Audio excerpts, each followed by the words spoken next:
2017 நினைக்கிறேன். 2017 சுமார் 6 வயது கூட ஒரு சிறுமி கற்பழிக்கப்பட்டு எரிந்த நிலைமையில கிடைச்சாங்க. அதுல ஒரே குற்றவாளியை இந்த நபரை கைது பண்ணாங்க.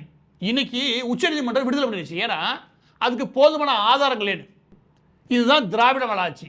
உனக்கு ஒழுங்கா காவல்துறை நடத்த வக்கு இருந்துச்சுன்னா நீ ஆதாரத்தை ஒப்படைச்சு நீ தண்டனை வாங்கி கொடுத்துருப்பே இல்லையா?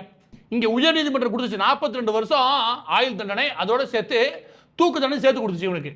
ஆனா இன்னைக்கு எதுவுமே கிடையாது. இவர் விடுதலை. இதை தப்பு செஞ்சா செய்யலன்றது உச்சநீதிமன்றம் பார்க்கட்டும். ஆனா அந்த குழந்தை இறந்து போச்சுல, அந்த கொன்னதை எவன்டா?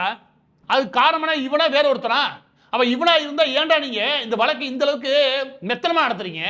அப்ப இந்த மாதிரி ஒரு காவல்துறை ஒரு போட்டு கற்பழிப்பு நாங்களே பண்ணுவோம், இன்னொரு போட்டு நடக்கக்கூடிய சம்பவங்களுக்கு நாங்க ஆதாரங்களை திரட்டி சாட்சிகளை உருவாக்கி தண்டனை வாங்கி கொடுக்கறதுல மெத்தனமா இருப்போம். ஆனா எங்களுக்கு இதெல்லாம் முக்கியம் இல்ல. விஜய் ரசிகர் 4 பேர் மாட்டினானா அவனை அடிச்சு வீடியோ வாங்கி போட்டு நாங்க திமுகவுக்கு சர்வீஸ் கொடுப்போம். இது காவல்துறையா இருக்கிறேன். இதையெல்லாம் பேசுறதுக்கு மீடியாவுக்கு வாய் இல்லைன்னா நீங்க வேற தொழில் பார்க்க